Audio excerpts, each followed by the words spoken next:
अस्सलाम वालेकुम। आज हम स्टार्ट करेंगे बेसिक मैथ 1 का लेक्चर नंबर 23।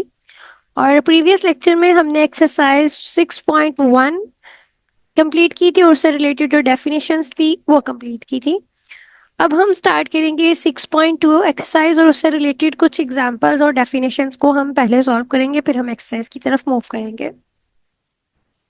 तो हमारा जो पहला टॉपिक है वो मैट्रिक्स ऑपरेशंस।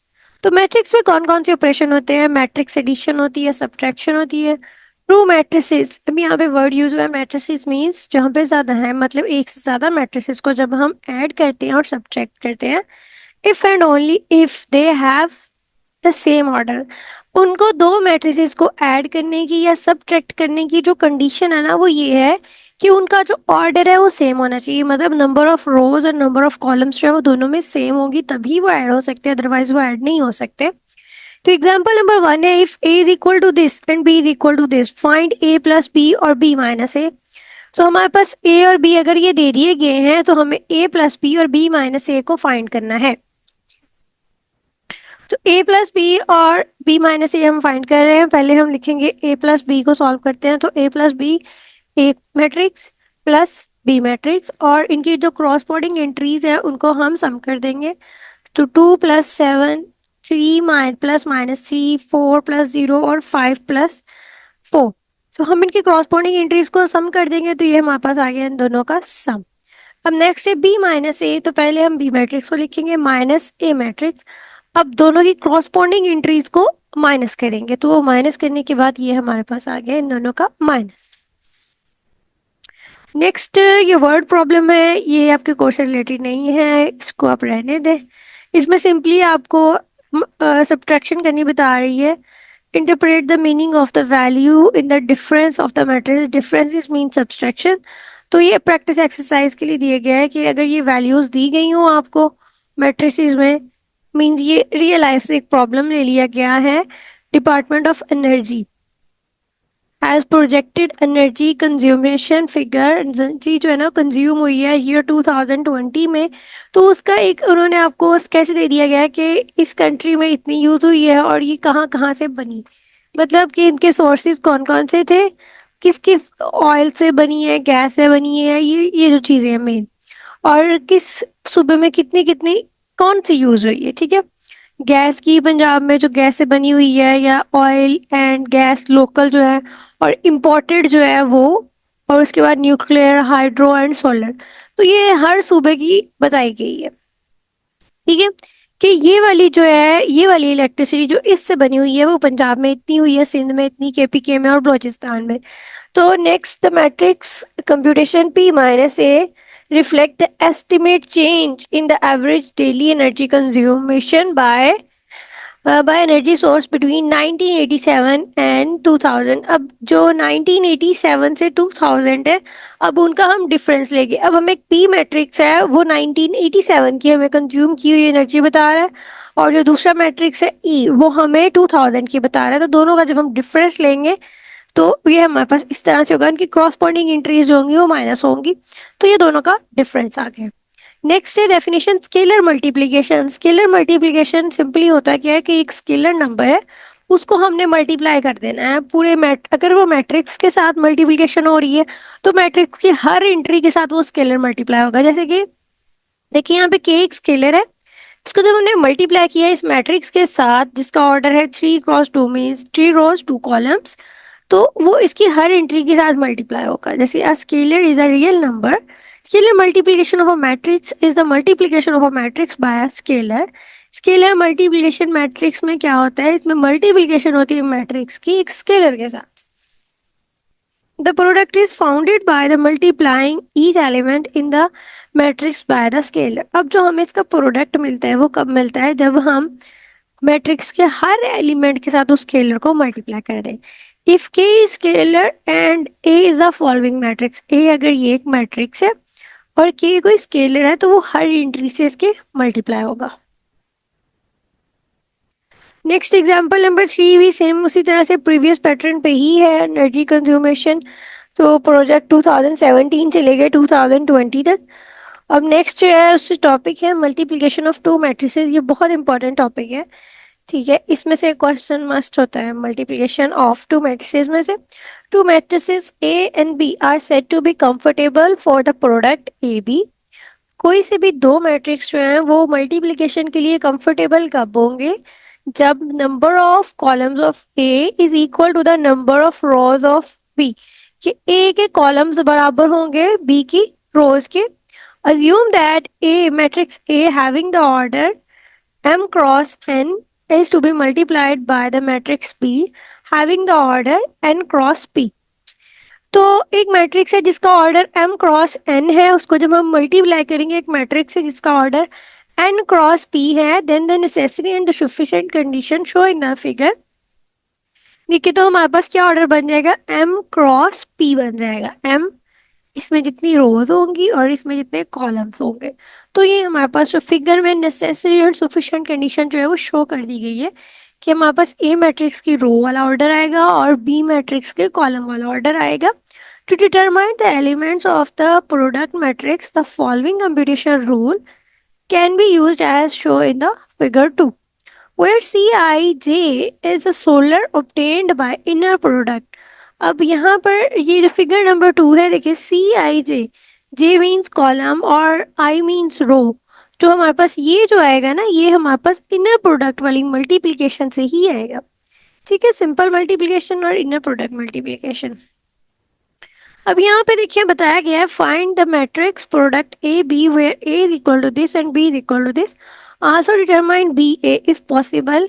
ए भी उन्होंने कहा है कि फाइंड कर लें, वो हम कर लेंगे, चेक द मल्टीप्लिकेशन प्रॉपर्टी और आल्सो डिटरमाइन बी ए। अब हमने बी ए को भी चेक करना है, वो पॉसिबल कैसे होगा? तो देखिए बी ए पॉसिबल नहीं होगा, क्यों क्यों इसकी रीजन देखिए, हमारे पास जो बी मैट्रिक्स है उसके -4 और 2, P is equal to this और A इज इक्वल है हमारे पास 2, 4, 3 और 1। तो हमने स्टार्टिंग में कंडीशन बताई थी कि दोनों मल्टीप्लिकेशन के लिए कंफर्टेबल कब होंगे, जब B के कॉलम्स और A की रोज बराबर होंगी। अब यहाँ पे B में 1 कॉलम है और A में 2 रोज हैं, तो ये मल्टीप्लिकेशन जो है ये पॉसिबल ही नहीं है। ठीक है, तो ए बी जो है वो फाइंड करना है, तो वो हम फाइंड कर देते हैं। क्योंकि ए बी क्यों फाइंड हो जाएगा, क्योंकि ए के कॉलम्स और बी की रोज जो है वो इक्वल है। तो ए बी हमारे पास मल्टीप्लिकेशन किस तरह से होगी, first row first column, second row first column. तो 2 मल्टीप्लाई बाय -4 और 4 मल्टीप्लाई बाय 2, इसी तरह से 3 मल्टीप्लाई बाय -4 और 1 मल्टीप्लाई बाय 2। तो ये हमारे पास 0 और -10 आंसर आ गया। To determine the product b a we check, जब हमने बी ए लेना है तो बी ए में हमारा, क्योंकि वो एक दूसरे के साथ कंफर्टेबल नहीं है, ठीक है, उसमें रीजन हम बताएंगे। Since the number of column of b does not equal to the number of rows of a, therefore the product b a is not defined. तो हम कहेंगे हमारा जो प्रोडक्ट है ना वो डिफाइंड नहीं होगा। Note that the commutative property does not hold for matrix multiplication, कि कम्यूटेटिव प्रॉपर्टी जो है ना वो मैट्रिक्स मल्टीप्लिकेशन के लिए होल्ड नहीं करती है इन जनरल। कुछ पर्टिकुलर केसेस हो सकते हैं जिसमें ये होल्ड करती है, पर इन जनरल ये होल्ड नहीं करती है। अब हम स्टार्ट करेंगे प्रॉपर्टी ऑफ मैट्रिसेस। प्रॉपर्टीज कौन कौन सी है, कम्यूटेटिव प्रॉपर्टी है अंडर एडिशन, और एसोसिएटिव प्रॉपर्टी अंडर एडिशन, और associative property under with respect to multiplication, और distributive property with respect to multiplication under addition जो हम यूज़ करते हैं, पहले भी हमने यूज़ की हुई है। अच्छा, अब यहाँ पे commutative property under multiplication hold नहीं करती है, तो इसलिए वो यहाँ पे मेंशन नहीं है। Commutative property under addition a plus b matrix is equal है b प्लस a। इसी तरह से एसोसिएटिव प्रॉपर्टी है और मल्टीप्लिकेशन में एसोसिएटिव और डिस्ट्रीब्यूटिव लाया है। सेम वैसे ही है जैसे हमने स्टार्टिंग से ये प्रॉपर्टीज को पढ़ा हुआ है, बट डिफरेंस यही है, प्रॉपर्टीज जो मैट्रिसेस के लिए हैं, पहले जो हमने पढ़ी थी वो नंबर्स के लिए थी प्रॉपर्टीज। अब एग्जांपल नंबर 5 है, स्टार्ट करते हैं। तो हमें कहा गया है कि a प्लस बी का transpose is equal a transpose plus b transpose. If a is equal to this and b is equal to this, then show that this. तो a matrix plus b matrix, a plus b, तो हमने ए और b matrix को plus किया है, तो हमारे पास क्या आ रहा है, हमारे पास ये आ रहा है, मीन्स हमने इनकी क्रॉसपोंडिंग एंट्रीज को ऐड अप कर दिया तो ये आंसर आ गया हमारे पास फाइनल। अब हमने क्या करना है, इनका ट्रांसपोज लेना है, तो हमने इसका लिया ट्रांसपोज, इसमें से रो को हमने कॉलम में चेंज कर दिया, पहले फर्स्ट रो को फर्स्ट कॉलम में और फिर सेकंड रो को सेकंड कॉलम में। अब नेक्स्ट ये करना है a transpose plus B transpose. अब हम ए और बी का पहले अलग अलग ट्रांसपोज लेंगे, देन हम उनको ऐड करेंगे। यहाँ पर हमें पहले इन दोनों को ऐड करना था ब्रैकेट की वजह से, फिर इनका ट्रांसपोज लेना था, तो दोनों से आंसर बराबर आएगा, ये चीज़ हमने शो करनी है। अब हमने ए का ट्रांसपोज लिया, बी का ट्रांसपोज लिया, दोनों को ऐड किया, तो इक्वेशन 1 और 2 जो आई है वो सेम है, दोनों इक्वल है, तो हेंस ये दोनों क्या है, बराबर है। अब नेक्स्ट है एग्जाम्पल नंबर 6 है, if A is equal to this and B is equal to this then find this. A square mean हमने ए को 2 टाइम मल्टीप्लाई कर देना है, ए मल्टीप्लाई बाय ए। इसी तरह से अगर ए क्यूब लेना है तो उसके लिए हमने पहले क्या करना है, ए को हम मल्टीप्लाई करेंगे ए के साथ, वो ए स्क्वायर आ गया हमारे पास, फिर ए स्क्वायर मल्टीप्लाई हो जाएगा ए के साथ, तो हमारे पास ए क्यूब आ जाएगा। इसी तरह से अगर ए 4 लेना है तो हमने 2 दफा ए स्क्वायर को वापस में मल्टीप्लाई कर देना है। तो ये हमने ए इंटू ए मैट्रिक्स को मल्टीप्लाई किया। मल्टीप्लिकेशन के लिए रूल वही है कि पहले की कॉलम और सेकंड दूसरे की रोज, तो वो हमारी कंफर्टेबल फॉर मल्टीप्लिकेशन है। इनको हमने फर्स्ट रो फर्स्ट कॉलम 3 3 9 और यहाँ से प्लस 6 4 जार -24 और उसके बाद 3 4 जार -12 4 3 जार -12 और यहाँ पे -24। इसी तरह से second row first column second row second column, तो ये मल्टीप्लिकेशन हो जाएगी इजीली। अब नेक्स्ट है ए और बी, तो मैट्रिक्स है ए और बी, हमने उनको मल्टीप्लाई करना है, तो उनको मल्टीप्लाई करने के लिए सबसे पहले हमने चेक करना है कि ये मल्टीप्लिकेशन के लिए कंफर्टेबल है या नहीं है। तो हम इनको चेक करेंगे कि पहले के कॉलम्स और दूसरे की रोज बराबर है, तो इनको देन हम मल्टीप्लाई करेंगे और मल्टीप्लाई करने के बाद ये हमारे पास फाइनल आंसर आ जाएगा। नेक्स्ट है बी ए, तो बी मैट्रिक्स हम लेंगे और ए मैट्रिक्स लेंगे। अब फर्स्ट कॉलम के फर्स्ट मैट्रिक्स का कॉलम लेंगे और सेकंड की रोज लेंगे और इनको मल्टीप्लाई करेंगे। उसके बाद है बी स्क्वायर, मीन्स 2 दफा हमने बी मैट्रिक्स को मल्टीप्लाई करना है। नेक्स्ट हमने A matrix into A transpose, A into A transpose, तो ए मैट्रिक्स हमने लिखा उसका ट्रांसपोज लिया, देन हमने ए और ए के ट्रांसपोज को आपस में मल्टीप्लाई किया, तो मल्टीप्लिकेशन के लिए पहले हम उसका रूल चेक करेंगे और देन हम इसको मल्टीप्लाई कर देंगे। नेक्स्ट एग्जांपल नंबर 7 है, solve for x if a is equal to this and b is equal to this, x plus 2 over 4 to 4 is equal है 6 1 और 3x minus 2a is equal है 2। तो ये हमारे पास देखिए, इसमें से हमने x को फाइंड करना है, तो ये टर्म मैट्रिक्स जो है ना, ये यहाँ पर प्लस हो रहा है, यहाँ पे जाके ये माइनस हो जाएगा, तो ये हमारे पास 6 -2 और 1 -4, तो x is equal to this. Next है 3x minus 2a is equal to b। अब हम यहाँ पे a और b की वैल्यूज को पुट करेंगे और फिर हम x की वैल्यू करेंगे फाइंड। तो हमने यहाँ पे a मैट्रिक्स और b मैट्रिक्स की वैल्यूज पुट की। अब ये एक स्केलर मल्टीप्लिकेशन यहाँ पे हो रही है, एक स्केलर नंबर है 2 जो कि पूरे मैट्रिक्स से मल्टीप्लाई हो रहा है, तो हमारे पास ये जो मल्टीप्लिकेशन होगी ये स्केलर मल्टीप्लिकेशन होगी। 2 को हम इसकी हर एक एंट्री से मल्टीप्लाई करेंगे और मल्टीप्लाई करने के बाद यहाँ पे जो ये स्टेटमेंट है ये दूसरी साइड पर जाके ऐड हो जाएगी। 3x is equal to this. अब यहाँ से देखिए हमने x की वैल्यू फाइंड करनी है, तो जो 3 यहाँ पे स्केलर मल्टीप्लाई हो रहा है हम उसको दूसरी साइड पे ले जाके डिवाइड कर देंगे, तो यहाँ पे हमारे पास k की x की वैल्यू आ जाएगी। Next example number 8, if a is equal to this and a square is equal to this, find a और find the value of a और b। हमें a और b की वैल्यूज फाइंड करनी है। अगर हमारे पास a स्क्वायर जो है ना वो इज इक्वल टू दिस है, तो इसको सॉल्व करते हैं, तो a स्क्वायर इज इक्वल है, देखिए a को हमने 2 टाइम मल्टीप्लाई किया और हमारे पास ये आ गया, जबकि हमें बताया गया कि a स्क्वायर जो इज इक्वल है दिस, तो ये दोनों बराबर होंगे। अब यहाँ से देखिए हमें पास इक्वेशंस आ रही हैं कि 1 + 2a इज इक्वल टू 0 और यहाँ से हमें a की वैल्यू मिल जाएगी। दूसरी इक्वेशन है a + 2b is equal to 0, यहाँ से हमें b की वैल्यू मिल जाएगी। और अगर हम नीचे वाली इक्वेशंस को यूज करते हैं तो हमें वहां से भी वैल्यूज मिल जाएगी। अब हमें क्योंकि पता है कि मैट्रिक्स जो होते हैं ना वो इक्वल होंगे, तो उनकी क्रॉसपॉन्डिंग एंट्रीज होती हैं वो भी इक्वल होंगी। तो इस प्रॉपर्टी को यूज करते हुए हमें यहाँ से a और b की वैल्यूज मिलेगी। नेक्स्ट एग्जाम्पल नंबर 9 है कि find a cube if A is equal to this. तो पहले हमें ए स्क्वायर फाइंड करना पड़ेगा। मल्टीप्लिकेशन है, first row first row second column first row third column, फिर second row first column second row second column second row third column. इसी तरह से हमें ये सारी मल्टीप्लिकेशन करने के बाद एट द एंड ये मैट्रिक्स मिल गया। इसको हम अगेन ए से मल्टीप्लाई करेंगे और हमारे पास जी ए क्यूब आ जाएगा। ये हमने देखें जी, इसको अगेन इसको मल्टीप्लाई किया और ये हमारे पास ए क्यूब आ गया। अब एग्जाम्पल नंबर 10 है, इंटरेस्टिंग और इम्पोर्टेंट एग्जाम्पल है। एग्जाम्पल नंबर 10, हमारे पास देखिए मल्टीप्लिकेशन का जो रूल है, फर्स्ट रो के जो फर्स्ट मैट्रिक्स के कॉलम्स और सेकंड की रोज तो ये बराबर है, मल्टीप्लिकेशन पॉसिबल है, तो हम इनको मल्टीप्लाई करते हैं।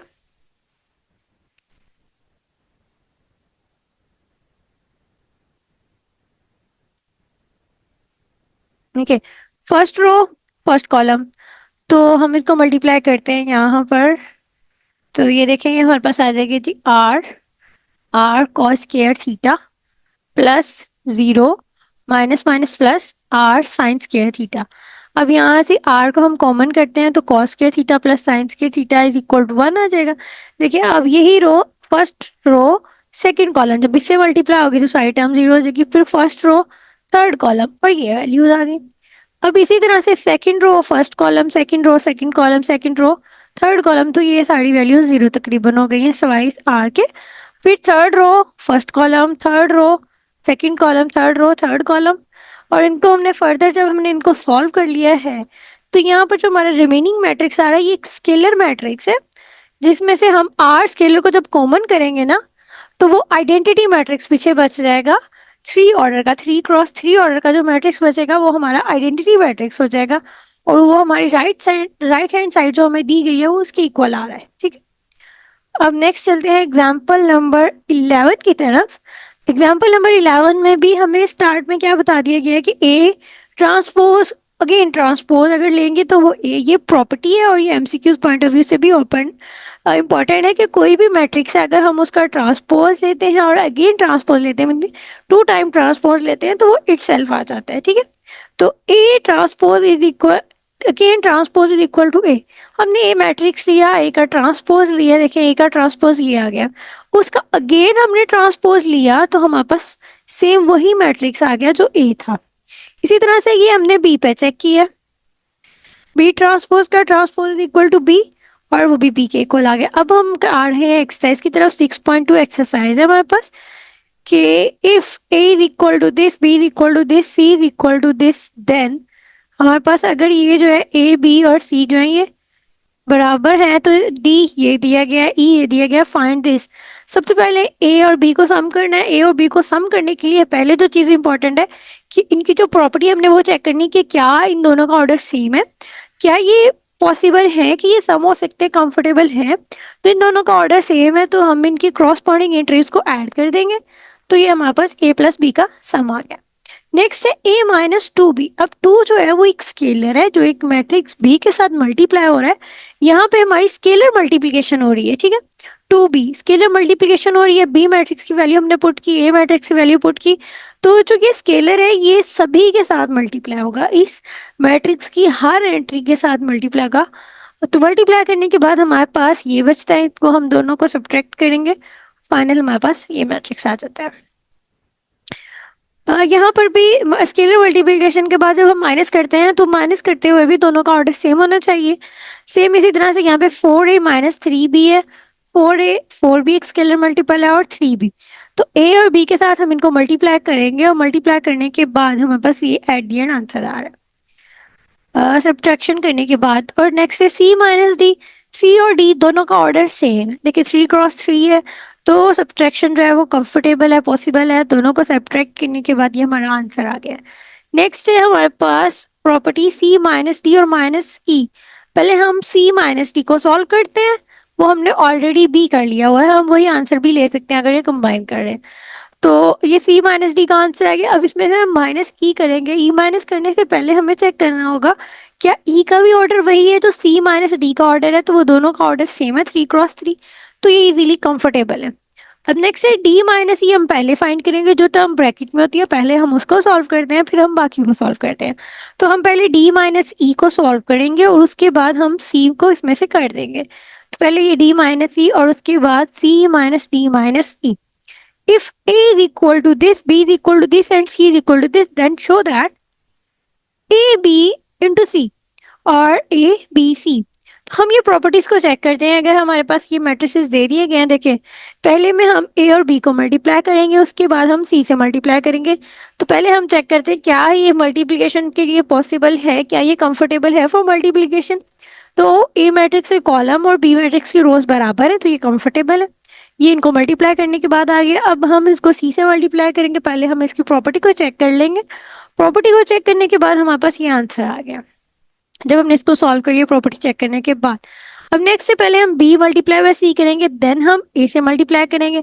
मल्टीप्लिकेशन का वही रूल है, first row first column, first row second column. देखिए first row first column, first row second column, second row first column, second row second column. अब हम इसके नेक्स्ट पार्ट की तरफ आते हैं, बी इंटू सी। और ये जो है ना, ये हमारे पास सेटिस्फाइड होंगी ऑलवेज, क्यों? क्योंकि ये प्रॉपर्टीज है, ये हमें स्टार्टिंग पे हमें बता दी गई है, ठीक है। तो ये प्रॉपर्टीज ऑलवेज सेटिस्फाइड होती है। नेक्स्ट क्वेश्चन नंबर 3 है, ए हमारे पास एक मैट्रिक्स दे दिया गया है, show that A power 4 is equal to identity of two order, means 2 cross 2 की आइडेंटिटी मल्टीप्लीकेशन क्या आ जाएगी, A is equal to this है, तो A square means A multiply by ए।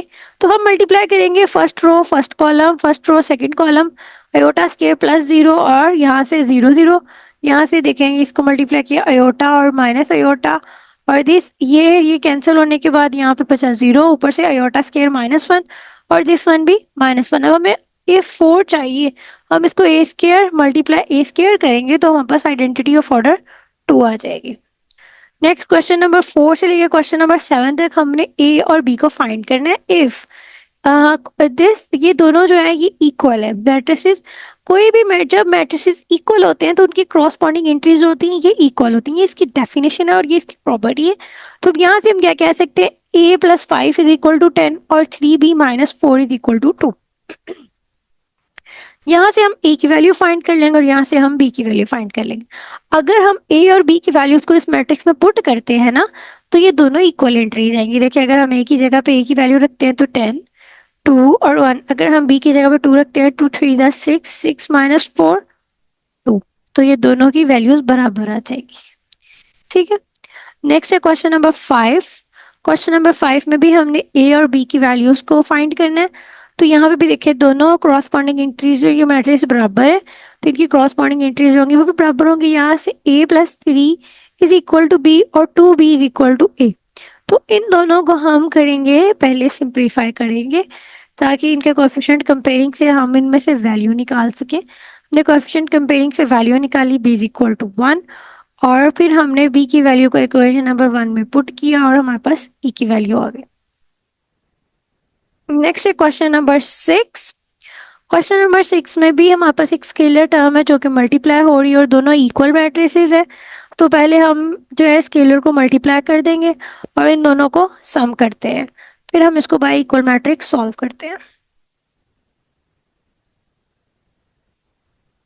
नहीं, अब इन दोनों को सॉल्व करने के बाद देखिए, इसको हम सॉल्व करने के बाद जब ये दोनों इक्वल मैट्रिक्स है, देखिए कुछ एंट्रीज जो है वो ऑलरेडी इक्वल है जो शो हो रही हैं, जैसे ये दिस 3 एंट्रीज इक्वल है, बाकी जो इक्वल नहीं है ना उनसे हमें वैल्यूज मिलेंगी। तो हमने वो वाली प्रेफर कर लेनी है जिसमें एक एक वेरिएबल होगा, उससे हमें वैल्यू इजीली मिल जाएगी। तो since the matrix are equal therefore their corresponding entries are equal. जब मैट्रिसेस इक्वल है तो उनकी क्रॉसपॉन्डिंग एंट्रीज भी इक्वल है। क्वेश्चन नंबर 7 है, इसमें भी हमने ए और बी को ही फाइंड करना है। तो हमारे पास मैट्रिसेस दे दिए गए हैं स्केलर मल्टीप्लिकेशन के साथ, पहले स्केलर को मल्टीप्लाई करना है, मल्टीप्लाई करने के बाद हम दोनों को सम करेंगे और सम करने के बाद ये दोनों इक्वल मैट्रिसेस आ गए हैं।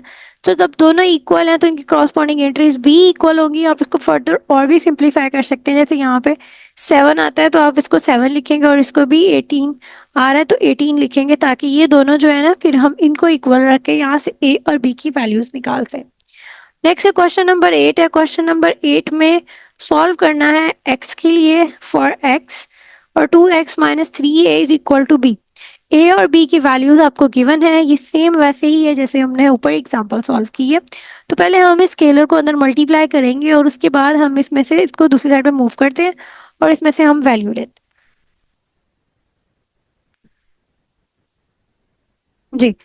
तो हम पहले इनको स्केलर मल्टीप्लिकेशन के बाद इस साइड को जब इस मैट्रिक्स जब दूसरी साइड पे लेके जाएंगे तो यहाँ पे ये माइनस हो रहा है प्लस हो जाएगा।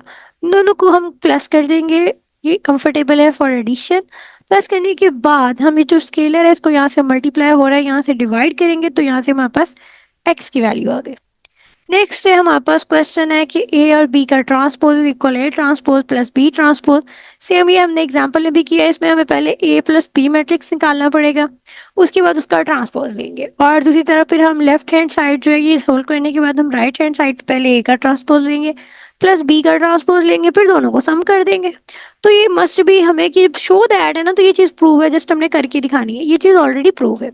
तो हम पहले ए प्लस बी मैट्रिक्स लेते हैं, दो मैट्रिक्स लेने के बाद उनका सम लेंगे ए प्लस बी, फिर उनका ट्रांसपोज करते हैं ए प्लस बी का जो ये ट्रांसपोज आ गया। तो ट्रांसपोज के बाद अब ए ट्रांसपोज बी ट्रांसपोज इनका दोनों का सम और जो दोनों का आंसर है वो बराबर आ गया। नेक्स्ट क्वेश्चन नंबर 10 है, if p is equal to this and q is equal to this then find this. p square है तो p को हम दो दफा मल्टीप्लाई करेंगे फिर हम q से मल्टीप्लाई करेंगे। सिंपल है, ये चीजें बहुत आसान है, बस ये है कि जरा मैट्रिक्स मल्टीप्लिकेशन मैट्रिक्स की यूज होगी तो वो थोड़ी सी मल्टीप्लिकेशन आपको केयरफुल होकर करनी पड़ेगी कि first row first column first row second column first row third column, ये हमारी इनर प्रोडक्ट स्पेस की जो मल्टीप्लिकेशन है ये वही वाली अंदर मल्टीप्लिकेशन यहाँ पे यूज होगी। तो यहाँ पे हम ये मल्टीप्लिकेशन करने के बाद पी स्केयर फाइंड कर लेंगे, फिर पी स्केयर को हम क्यू से मल्टीप्लाई करेंगे। मल्टीप्लिकेशन करने से पहले हमने इनके ऑर्डर जरूर चेक कर लेने हैं कि क्या इनके जो रोज और कॉलम वाइज जो सीक्वेंस है वो सेटिस्फाई हो रही है। अगर तो वो कंफर्टेबल फॉर मल्टीप्लिकेशन है तो हमने करने हैं, अगर कंफर्टेबल फॉर मल्टीप्लिकेशन पॉसिबल नहीं है तो हमने स्टार्ट में बता देना है कि ये प्रॉब्लम है, मैट्रिक्स मल्टीप्लिकेशन की डेफिनेशन ये है और यहाँ पर ये जो है ना ये डेफिनेशन को फुलफिल नहीं कर रहे हैं तो इसलिए हम इनको सॉल्व नहीं करते। क्वेश्चन नंबर 11 है हमारे पास, if A is equal to this and B is equal to this then show that. तो हमें ये चीज शो करवानी है कि ए बी को जब मल्टीप्लाई करके उनका ट्रांसपोज इज इक्वल आता है B transpose into A transpose. अब हम ए और बी को मल्टीप्लाई करेंगे, देखिए ए में 3 कॉलम्स हैं और बी में 3 रोज हैं तो ये कंफर्टेबल फॉर मल्टीप्लिकेशन है।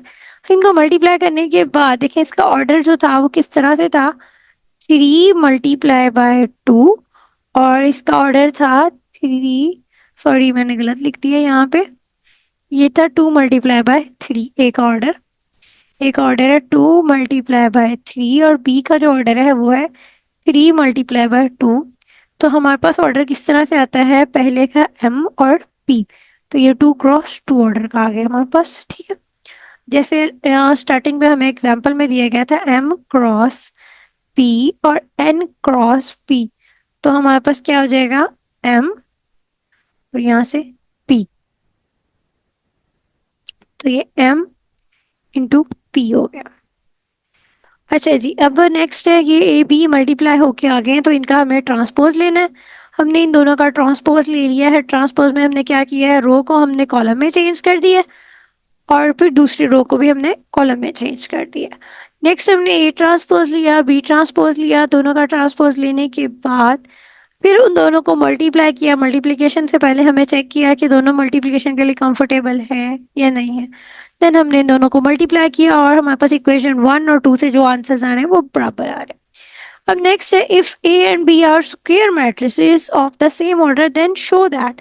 अब ये जो चीज़ है ये हमें जनरल प्रूफ करनी है, ठीक है। इनमें हमें क्योंकि मैट्रिसेस जो है ना वो कह दिए गए स्क्वायर मैट्रिसेस है, सेम ऑर्डर है और हमें ये चीज़ें शो करनी है, जस्ट हमें शो करनी है, हमें इनको प्रूव नहीं करना पर्टिकुलर एग्जाम्पल लेके। अगर तो इसके मार्क्स ज़्यादा हैं देन आप कर सकते हैं, पर ये एफिलेटेड सिस्टम में जब ये क्वेश्चन ज़्यादा मार्क्स का आ सकते हैं देन आप कर सकते हैं। तो ए मैट्रिक्स जो है ए प्लस बी और ए माइनस बी कंसिडर हमने कर लिया है ए इंटू बी। अभी यहाँ पे देखिए हमारे पास इन दोनों को मल्टीप्लाई करते हैं तो ये आ रहा है।